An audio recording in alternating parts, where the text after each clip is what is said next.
What's up, my comic comrades? As you know, since you already clicked on this episode, today we're breaking down the Origin of S.W.O.R.D, a secret organization within the Marvel Universe that officially just made their MCU debut inside of the WandaVision Disney Plus series. It's something we comic fans saw coming as it was teased at the end of Spider-Man Far From Home. But now that they've officially made their debut, I'm sure a lot of you are wondering just exactly what they're all about in the comics, and or just want a nice little refresher. So that's exactly what we're gonna do. S.W.O.R.D made their first appearance in Astonishing X-Men Volume 3, Issue 6 in December of 2004. They were created by Joss Whedon, yes, that Joss Whedon, and artist John Cassaday. Now, out the gate, first thing you're probably wondering is what S.W.O.R.D stands for. In the comics, it's an acronym for Sentient World Observation and Response Department. I say in the comics because in the MCU, they changed it to where it now stands for Sentient Weapon Observation and Response Division, which was revealed to us with their logo within the Marvel Cinematic Universe. Now, with all that said, at the time of making this video, we're only 3 episodes into WandaVision. So the full extent of how S.W.O.R.D works within the MCU and what their main goal is, we don't really know yet, but I'm sure that will be revealed as the season continues. All we know for now is they basically monitor sentient weapons, aka super powerful beings like Wanda and Vision.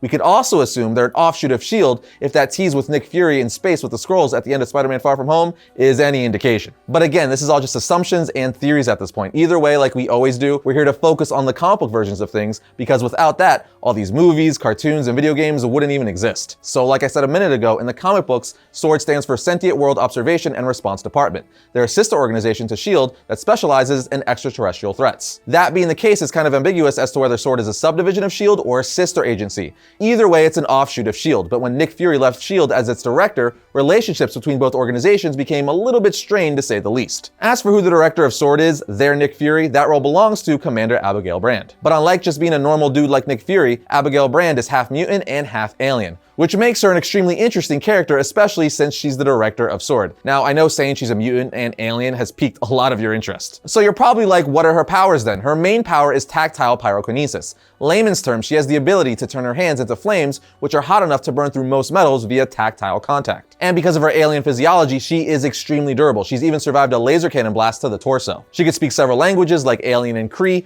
and lastly, of course, she's extremely well versed in armed and unarmed combat. So that's who leads S.H.I.E.L.D., but what about their base of operations? Where do they work out of? If the Avengers have Avengers Mansion and Tower, Fantastic Four the Baxter Building, and S.H.I.E.L.D. have their helicarrier and S.H.I.E.L.D. Central HQ, S.W.O.R.D definitely has to have a base of operations. And to that I say, of course they do. And since they deal with extraterrestrial threats, aka threats from space, their headquarters resides in space, and it's called the Peak. It's most likely the ship Nick Fury was seen on during the end credit scene in Spider-Man Far From Home. In the comics, there's been several peaks throughout S.W.O.R.D's history, but one thing always stays the same. The Peak is a secret orbital station that is the main base for S.W.O.R.D. That's right, this thing orbits around the Earth 24/7, much like the Watchtower for the Justice League. As one would assume, the Peak is at the peak of technology. Come on, man, that was like so easy. I just had to. I had to. It also contains a maximum security plus bridge to incarcerate any villain S.W.O.R.D has captured. With that said, during the Secret Invasion storyline, both S.W.O.R.D and S.H.I.E.L.D. were compromised by Skrull agents. Because of this, the Peak was destroyed by a Skrull agent who was taking on the form of Dum Dum Dugan. But what's crazy about this is that Peak's automated emergency systems started encasing everyone on board in liquid oxygen shells, which allowed them to temporarily survive in exposed space. I gotta say, that's a pretty great failsafe. Anyway, this is how Abigail Brand was protected long enough for her to sneak on board a Skrull ship. Now at this point in the episode, you know what creative team created them, what S.W.O.R.D stands for, who the leader of S.W.O.R.D is, and what her powers are. You even know a little bit about their base of operations. But what about their debut story arc? The first time we ever saw them throw down in comics took place in the Astonishing X-Men title, starting in issue 3, as that's the first cameo appearance of Abigail Brand. Basically what happens is an alien known as Ord of the Break World tried to declare war on Earth. Because he was under the belief that a mutant, who we later came to find out would be Colossus, was destined to destroy his home world. Of course, this is where S.W.O.R.D comes into play,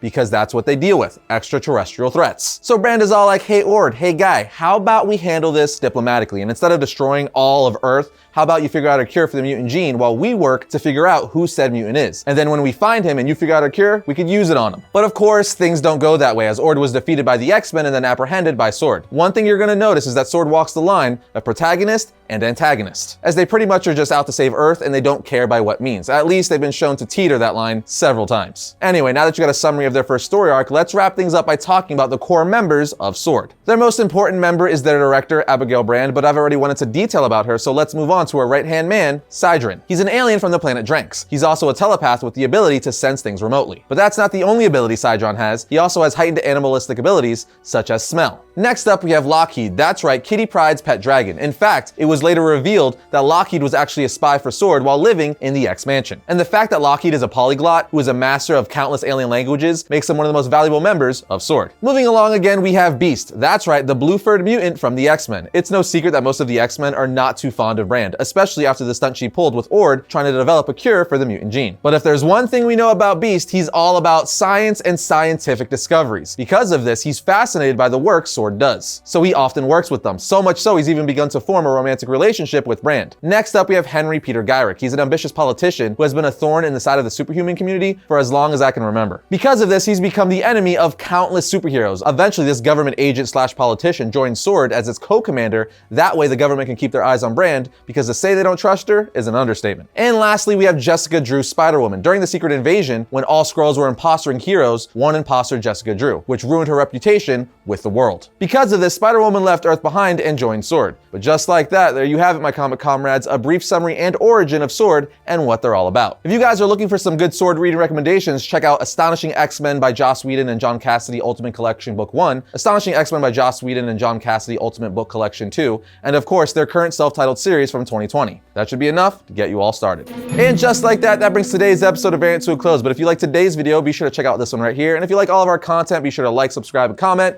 It always helps us out. But I'll see you guys next time when I talk about all things comics.